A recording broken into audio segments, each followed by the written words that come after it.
오늘 하나님의 말씀 보죠. 오늘 은혜 받으실 하나님의 말씀은 로마서 16장 1절 2절입니다.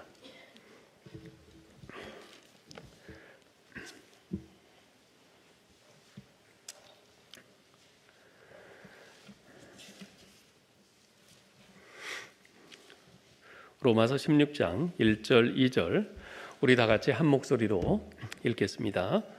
내가 겐그레아 교회의 일꾼으로 있는 우리 자매 베베를 너희에게 추천하노니 너희는 주 안에서 성도들이 합당한 예절로 그를 영접하고 무엇이든지 그에게 소용되는 바를 도와줄지니 이는 그가 여러 사람과 나의 보호자가 되었음이라.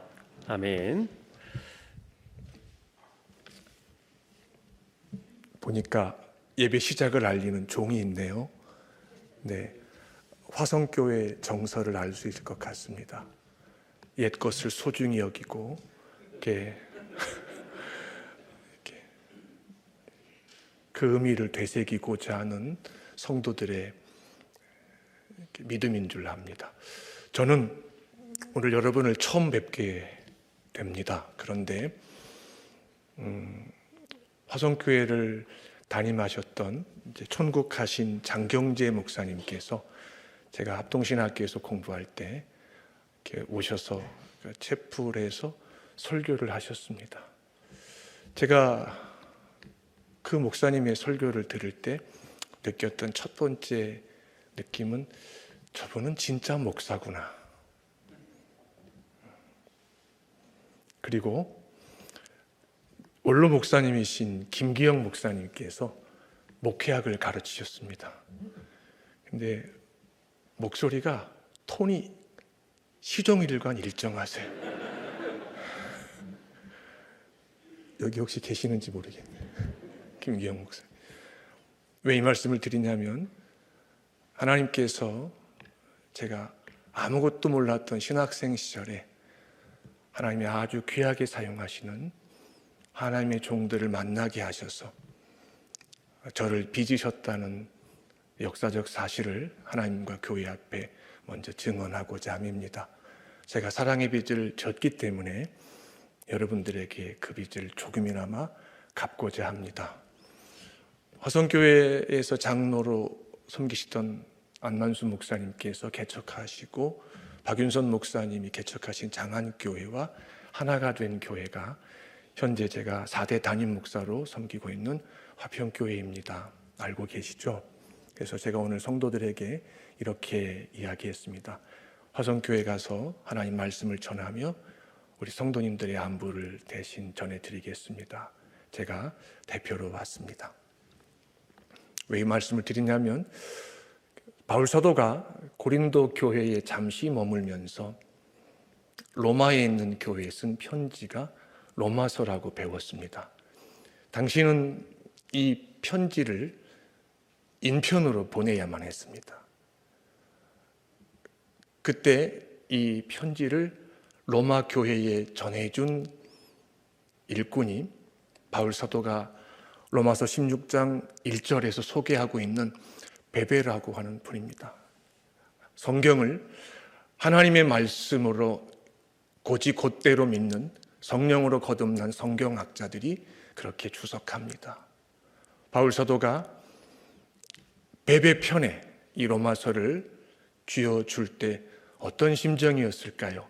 나 대신 가서 나와 고린도 교회와 겐그레아 교회의 성도들의 안부를 전해주세요. 아마 이렇게 두 분 사이에 대화가 오고 가지 않았겠습니까?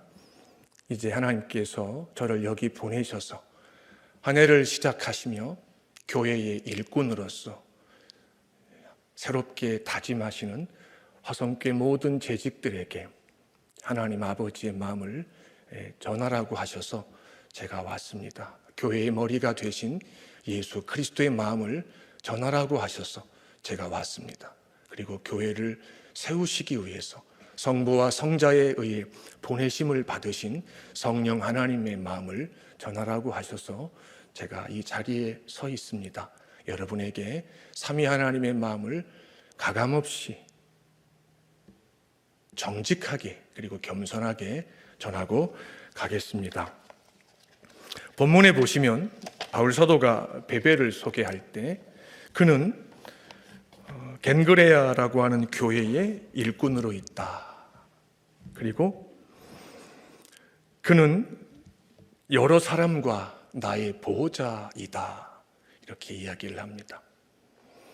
여러분, 신약 성경에서 바울 사도가 교회의 편지를 쓸 때 누군가를 소개하면서 그는 나의 보호자라는 표현을 쓴 부분이 제 기억에는 로마서 16장 1절과 2절이 처음이자 마지막인 걸로 알고 있습니다. 우리 형제, 나의 동역자, 내 믿음의 아들 이렇게는 소개합니다.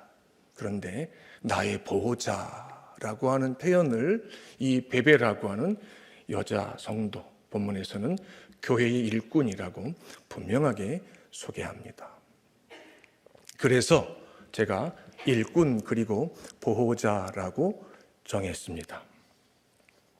참고로 이 겐그레아라고 하는 교회는 고린도 지방에 고린도 시가 있으면 그 시에서 외곽에 있는 이 항구에 세워진 교회입니다. 그러니까는 성경학자들은 고린도 교회가 성도들을 보내서 개척한 교회가 겐그레아 교회였을 것이다. 화성교회가 안만수 장로님과 성도들을 보내서 개척한 교회가 어떤 교회라고요? 화평교회입니다. 네, 화평교회입니다. 한번 오신 분은 아시겠지만 우리 화평교회는 아름다운 사연이 무궁무진한 교회입니다. 제가 하나님 앞에 말로 표현할 수 없는 큰 은총을 입고 이제 화평교회에 부임하게 되었는데요. 이제 4개월 좀 지났는데 성도들을 신방할 때마다 개인적으로 만날 때마다 말로 다 표현할 수 없는 감동과 또 눈물이 있는 하나님께서 기뻐하시는 교회구나. 제가 이런 느낍니다. 제가 화성교회는 제가 아는 게 없어서 제가 입에 발린 말로 제가 이렇게 칭찬을 할 수가 없어서 죄송합니다. 여기 보면 일꾼이라고 하는 이 단어는 여러분 알고 계시겠지만 이제 그대로 번역하면 집사입니다. 집사. 우리가 알고 있는 것 같이 이제 예루살렘의 초대 교회가 세워질 때 7분의 집사님이 계셨죠. 네. 그분들은 성령과 믿음과 성령과 지혜와 은혜와 권능이 충만한 분들이었고 또 빌립 같은 분들은 교회사에서 전무후무한 전도자 아닙니까? 네. 그 집사라고 하는 그 단어를 베베를 소개할 때 쓴다고 하는 겁니다. 그 말은 뭐냐면 이 베베라고 하는 여자 성도가 겐그레아 교회에서 얼마나 충성스러웠는지를 우리가 짐작하게 합니다. 그런데 일꾼이 그 충성스러움은 당연한 것 아니겠습니까? 주님이 세우신 지상의 교회를 우리가 다 가본 적은 없지만 각 교회마다 둘째 가라면 서러워할 만한 그런 일꾼들이 전에도 있었고 지금도 있으며 앞으로도 있습니다. 그런데 이 베베를 바울 사도가 뭐라고 또 소개하냐면 나의 보호자다 이렇게 말합니다. 여러분, 보호자라고 하는 것은요 아주 특별한 관계에 적용되는 말이죠. 부모와 자식의 관계가 성립되는 과정에서 부모는 자녀의 보호자입니다. 그 다음에 부부관계가 성립되는 과정에서 보통 한국 사회에서는 남편이 아내의 보호자가 되죠. 선생님과 학생이 만나서 인격적 사귐을 갖게 되면 선생님은 학생의 보호자입니다. 보호자라고 하는 것은 자기가 보호를 하는 대상에게 무조건적인 사랑과 수고와 헌신을 자원하겠다고 하는 사람들입니다. 부모가 자녀의 보호자가 되었을 때에 자녀와 계약서를 쓰면서 받아 적어라. 네가 공부를 잘하면 내가 너의 보호자가 될 것이고 네가 공부를 안 하면 나는 너에게 남남이 될 것이다. 이런 부모는 화성교회에는 없으리라고 믿습니다. 네. 이 보호자라고 하는 단어를 나에게 적용했을 때에 그 단어가 주는 무게는 엄청납니다. 조건 없는 이해관계를 초월한 사랑의 수고를 기꺼이 하겠다는 약속이죠. 이것이 보호자가 갖는 의미입니다. 그런데 바울 사도가 베베는 갱그레아 교회의 일꾼, 번역하면 집사인데 그 말은 다른 말로 하면은 사도 바울이 보았을 때에 성령과 믿음, 성령과 지혜, 은혜와 권능이 충만한 사람이었다. 그 충만함이 그 어떤 성도와 견주어도, 아니 사도의 반열에 들지는 못했지만은 내가 아는 교회 일꾼들과 견주었을 때 결코 부족함이 없었다. 그런데 그는 나의 보호자였다. 여러분, 우리가 살면서 부부관계, 부모와 자식의 관계, 형제와 자매의 관계, 목사와 성도의 관계, 학생과 선생님의 관계를 가지면서 한 사람의 보호자가 되는 것도 어떤 때는 말로 표현할 수 없이 벅찹니다. 힘듭니다. 그런데 두 사람, 세 사람, 여러 사람의 보호자가 된다? 죽어나는 겁니다. 그래서 오늘날 젊은이들이 그게 하기 싫어서 뭐 여러 가지 이유가 다 있지만 집값이 천정부지이고 월급 받아서는 살 수 없고 모든 여건이 자녀를 낳아 기르자니 학비를 감당할 자신이 없고 그래서 혼자 적당히 일하고 즐기며 먹고 살다가 죽겠다 하는 것 아닙니까? 우리가 들었을 때 인간적으로 공감할 수 있는 하소연이지만 한마디로 표현하면은 나는 누군가의 보호자가 되기 싫다는 겁니다. 나 자신이 내 몸을 지킬 수 있는 힘조차, 능력조차 없는데 내가 누구를 보호할 수 있겠느냐는 겁니다. 겸손한 것처럼 들리지만 지극히 교만한 겁니다. 나만 살겠다는 겁니다. 남에게 피해 안 주고 나만 살겠다고 그러는 겁니다. 세상엔 이미 그런 사고에 사로잡힌 이웃들이 수를 셀 수 없을 만큼 즐비하고요. 어느덧 교회 안에도 믿음을 가졌지만 세상의 정서에 노출돼서 자기도 모르게 오염된 잠들어 있는 교인들이 제가 조심스럽게 단언컨대 앞으로 점점 많아질 겁니다. 여러분의 희생과 수고와 헌신은 그들에게 어느 순간부터 전설이 될지도 모릅니다. 우리 화성교회는 부모님, 할아버지, 할머님의 수고와 헌신과 사랑이 화석화된 전설이 아니고 살아있는 꿈틀꿈틀거리는 그런 전설이 되는 교회가 되시기를 주의 이름으로 축복합니다.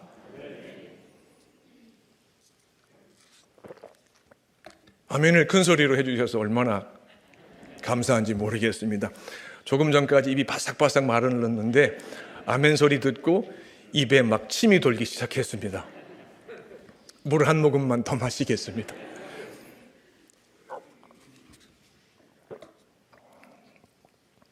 일꾼 집사의 첫 번째 사명은 섬기는 거죠. 섬기는 거. 아까 아노미스 찬양팀이었습니까?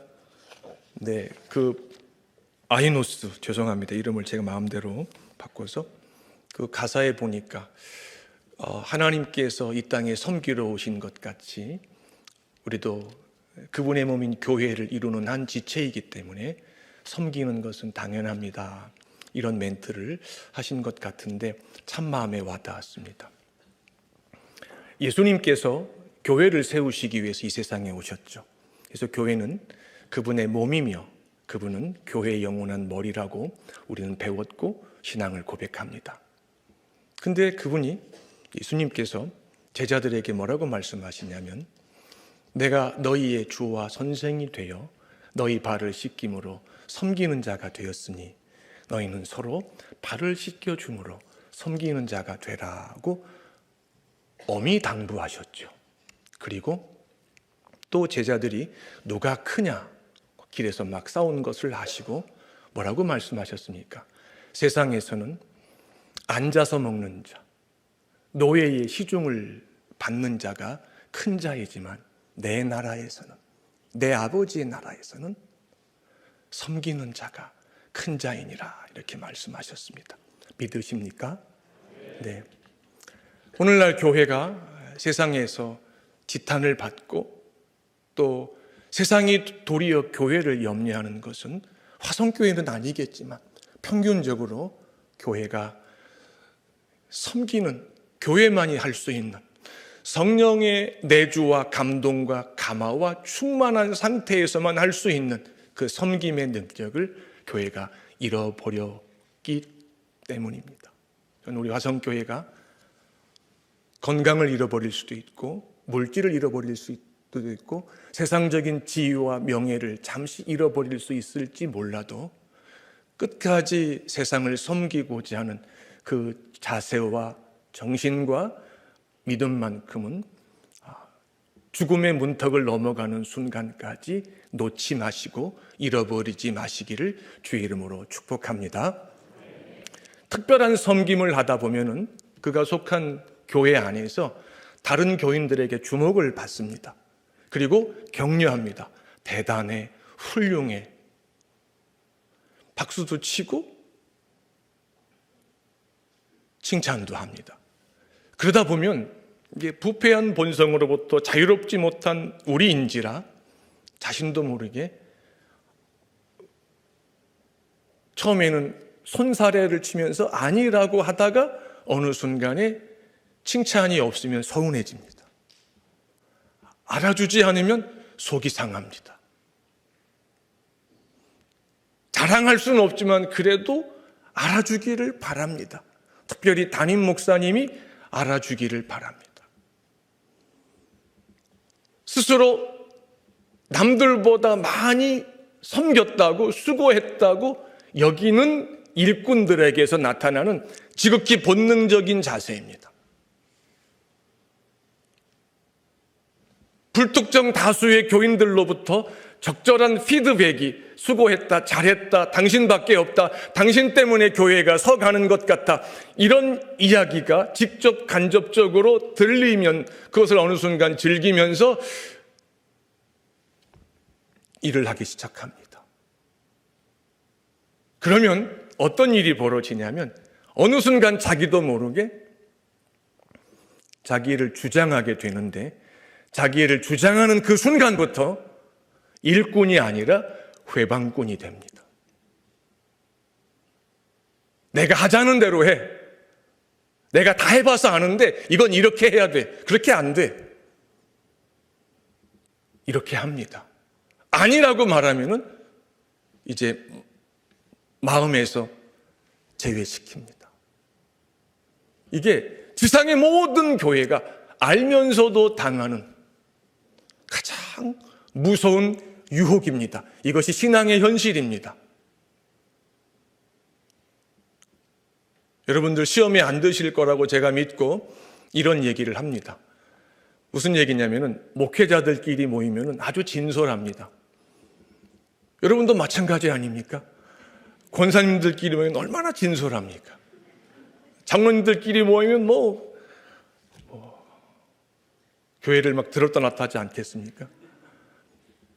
목사님들끼리 모였는데 무슨 얘기 하냐면은 교회가 어려울 때 가장 많이 헌신하고 어느 날 조용히 다른 교회로 가주면 참 좋겠다, 이런 얘기를 합니다. 왜 그럴까요? 일꾼은 일꾼이었는데 일꾼에서 멈추고 그 다음 단계, 완성된 일꾼의 단계로 나아가지 않기 때문에 그렇습니다. 완성된 일꾼의 단계가 뭔지 아세요? 보호자가 되는 겁니다. 여러분, 부모가 자녀를 키울 때 자녀를 위해서 수고한 거 생색내는 부모 보신 적이 있습니까? 없습니다. 훌륭하지 않아도 기본적이며 상식적인 부모는 자식 앞에 공치사 안 합니다. 그게 보호자가 되는 첫 번째 유일한 자격 조건입니다. 부족해도, 능력이 여느 부모만 못해도 자식을 위해서 무조건적인 희생을 하고 그것으로 내 인생의 가치와 보람이 있었고, 다시 내가 너를 만나서 너와 부모와 자녀가 된다 하더라도 나는 똑같이 반복해서 너의 보호자가 될 것이다, 이겁니다. 그래서 제가 일꾼 그리고 보호자라고 했는데, 일꾼이 시작이라면 일꾼의 완성이 보호자인 겁니다. 우리 화성교회 장로님들, 또 시무 안수 집사님들, 시무 권사님들, 은퇴하신 분들은 다 감당하셨으니까 지금 현직에 계신 또 서리 집사님들, 각 부서의 부장 집사님들, 또 기관에 임원 되시는 분들, 저는 여러분과 아무 이해관계가 없는 사람입니다. 제가 제 3자의 입장에서 주님의 마음을 여러분에게 겸손하게 전합니다. 주님 앞에 누구보다도 열심으로 충성해 주시고 그것을 평생 지속하시기를 주의 이름으로 축복합니다. 그리고 그 자리에 안주하지 마시고 일꾼의 완성인 보호자가 되어서 연약한, 여러분을 섬기더라 진액을 다 쏟아내신 담임 목사님과 담임 목사님을 도와서 부족한 가운데 끊임없이 수교하는 젊은 고역자들의 이름 없는, 소리 없는 보호자가 되어 주시기를 주의 이름으로 축복합니다. 하나님이 다 보고 계십니다. 하나님은 일꾼된 자를 기뻐하십니다. 그런데 일꾼이 일꾼의 자리에서 안주해 버리면 하나님은 탄식하십니다. 하나님은 일꾼이 보호자가 될 때 심히 기뻐하십니다. 무슨 말이냐고요? 창세기 1장에 나와 있습니다. 세상을 창조하실 때 사람을 창조하시기 전까지 말씀으로 창조하신 모든 피조물을 보시면서 삼위 하나님께서 보시기에 좋았다, 보시기에 기뻤다고 말씀하셨어요. 그런데 사람을 창조하신 다음에는 보시기에 심히 좋으셨다, 심히 기뻐하셨다고 말씀하세요. 전능하신 하나님이 우리 믿음의 이해를 돕기 위해서 뭐라고 말씀하시냐면, 내가 내 몸인 교회와의 끊임없는 사귐, 인격적 관계 속에서 내가 두 가지로 반응하겠다. 내가 교회에 대해서 기뻐하겠다. 그리고 내가 교회에 대해서 심히 기뻐하겠다. 교회가 일꾼의 자리를 지키면 내가 기뻐하겠다. 그러나 교회 일꾼들이 내 종들을 보호하는, 다른 성도들을 보호하는 보호자가 될 때 나는 심히 기뻐하겠다. 이렇게 말씀하시는. 우리 화성교회 재직들은 하나님을 기쁘시게 하는 믿음에 안주하지 마시기를 주의 이름으로 축복합니다. 여러분이 평생 애를 쓰셨지만 이런저런 이유 때문에 하나님을 심히 기쁘시게 하는 믿음까지는 도달하지 못했고, 감히 내가 교회에 또는 교역자들의, 연약한 성도들의 보호자가 되었다고 내가 차마 말할 수 없고, 다른 사람들도 나에게 당신은 우리 교회의 보호자인 것 같아요, 이런 칭찬을 한 번도 못 들었다면 낙심하지 마십시오. 여러분의 아들과 딸들을 교회의 보호자로 키워내시기를 주의 이름으로 축복합니다. 모세가 모압 평지에서 하나님의 말씀을 전하고, 신명기를 이제 전하고, 이제 하나님의 명에 순종해서 이제 산에 올라가서 이제 죽게 되는데, 하나님께서 그에게 마지막으로 특별한 은총을 베푸십니다. 모세가 마지막에 한 번 더 간청합니다. 제가 건너가면 안 되겠습니까? 여호수아가 이스라엘을 인도하여 가더라도 내가 이제 은퇴해서 그 무리 가운데 하나가 되어서 요단강을 건너서 내가 그렇게도 밟고 싶었던 그 땅 내 발로 밟고 내가 천국 가면 안 되겠습니까? 이렇게 간청했어요. 그런데 하나님께서 두 번 다시는 이 말을 나에게 구하지 말라. 그 대신 너는 바라만 볼 것이니라고 말씀하셨어요. 그래서 산에 올라가셔서 가게 하신 다음에 요단강 건너 서편에 있는 여리고라든지 그 가나안 땅 전체를 하나님께서 다 보여주셨어요. 그리고 그의 눈을 여셔서 여호수아가 이스라엘 백성들을 인도에서 요단강을 밟고 지나가는 것도 영안으로 보게 해주셨겠죠. 왜 이야기를 드리냐면은, 내가 한 것보다 내가 못한 것을, 평생 하고 싶었지만 내가 못한 것을 내 자식이 할 때 그 기쁨은, 자식을 키워본 분들은 아시겠지만 이런 말할 수 없이 큽니다. 그래서 세상에서 이런 말이 있지 않습니까? 결국 자식 농사 잘 지은 사람이 끝에 가서 웃더라. 당대에 천하 없는 것을 누려도 자식 농사를 엉망으로 지어가지고 자식을 남 앞에 내어놓기가 부끄럽다면 그 인생 잘못 산 거죠. 그런데 평생 남 앞에 기 한번 펴보지 못해도 하나님의 은총으로 자식을 잘 키워서, 믿음으로 잘 키워서 하나님과 교회 앞에 교회의 보호자로, 교역자의 보호자로, 성도들의 보호자로 키워냈을 때 하나님께서 그 부모된 자에게 이루 말할 수 없는, 말로 표현할 수 없는 감격과 감동을 허락하실 줄 믿습니다. 혹시 자타가 일꾼뿐 아니라 보호자라고 인정하시는 성도님들이 우리 가운데 계시다면 당대에 받은 것으로 만족하지 마시고 어떻게 하시라고요? 그것이 자손 대대로 상속되는 믿음이 되게 하여 주시옵소서. 이렇게 하나님 앞에 구하시기를 주의 이름으로 축복합니다. 마지막으로 바울 사도가 이 베베를 추천했습니다. 여러분, 나이 드신 어른들은, 특히 남자분들은 누군가를 추천했던 경험이 계실 거예요. 제가 홍콩에서 목회를 할 때 저를 도왔던 젊은 교역자가 2년 만에 이제 사역을 마치고 이제 급작스럽게 이제 사임하고 이제 귀국을 했습니다.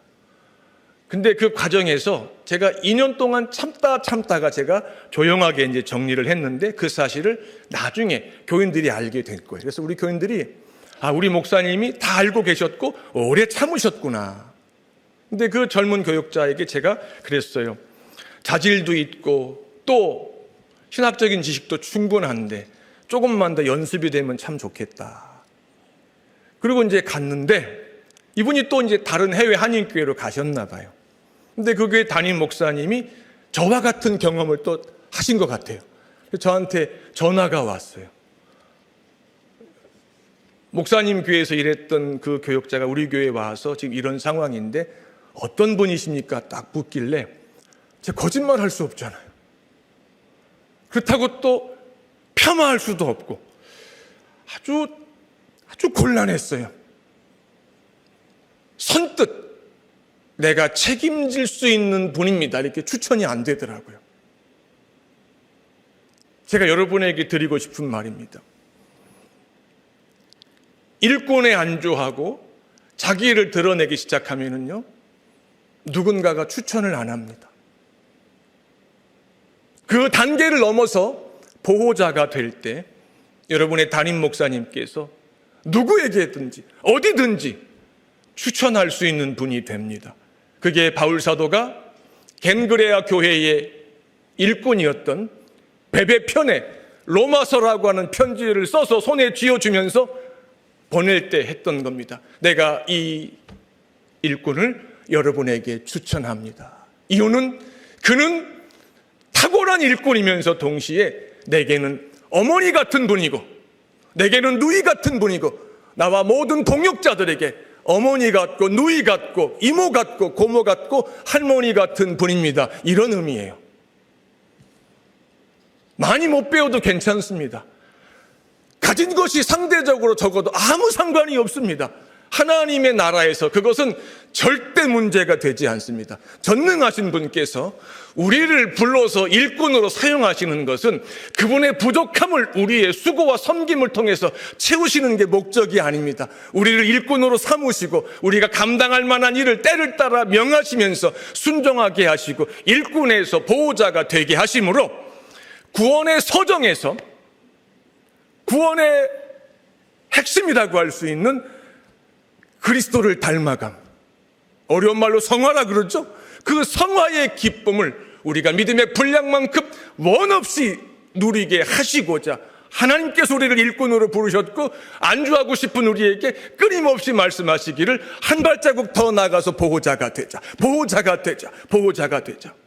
성령은 영원한 교회의 보호자이십니다. 그래서 성령이 충만하고 성령의 내주와 감동과 감화에 민감한 모든 일꾼들은 이 땅에 사는 동안에 누구보다도 충성했지만 부모가 자식 앞에 자기의 희생을 절대 자랑하지 않고 공시하지 않고 숨듯이 숨을 줄 알며 연약한 교육자들과 연약한 성도들을 늘 살피면서 소리 없이 그들에게 다가가서 그들에게 울타리가 되어주고 불성각이 되어주면서 음부의 권세인 마귀가 함부로 교회를 흔들지 못하도록, 교역자를 함부로 쓰러뜨리지 못하도록 그 역할을 감당하는 것입니다. 그것이 완성된 일꾼입니다.